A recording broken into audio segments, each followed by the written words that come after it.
A actuación incluída no denominado Plan Urbe ten como principal finalidade mellorar a seguridade viaria neste vial, un dos principais accesos á cidade. Trátase xa da terceira fase levada a cabo na zona e comprende o tramo entre o cruce coa Rúa Bionta e o cruce coa Rúa Estrada á Praia. Dende a Xunta aludiron á importancia do proxecto, xa que ademais da súa mellora estética, conlevará a renovación das beirarrúas e os servizos, así como a supresión de barreiras arquitectónicas. Dunhas obras que pensamos que son de grande importancia para a cidadanía de Ribeira, por canto tentan de que esta avenida acade tal condición, que pase de ser unha estrada a ser un espazo no que podan convivir pacíficamente, armoniosamente o tráfico rodado e o peonil.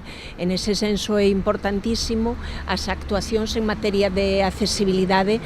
Pensamos, é unha das grandes preocupacións das actuacións urbe da Consellería de Medio Ambiente a supresión de barreiras arquitectónicas, o facer accesible a todo o mundo uns espazos, insisto, que están concibidos para o tránsito, pero tamén para a estancia. O alcalde agradeceu a implicación da Xunta nesta obra, que virá a mellorar a seguridade do tráfico nunha zona especialmente problemática, de especial intensidade de tráfico, ao situarse nunha das vías de entrada e saída ao municipio. A intención do Concello pasa por poder continuar esta actuación coa unión dos dous carrís bicis existentes na zona, como son o do Touro con Coroso, a través da mellora prevista para a Avenida do Malecón, e posteriormente coa parroquia de Palmeira. Volver a incidir en esos valores que queremos en la ciudadanía, ¿no? que vaya dejando el coche y que utilice otros medios. En ese sentido, pues durante un espacio de casi 2 kilómetros vamos a unir los dos carriles bici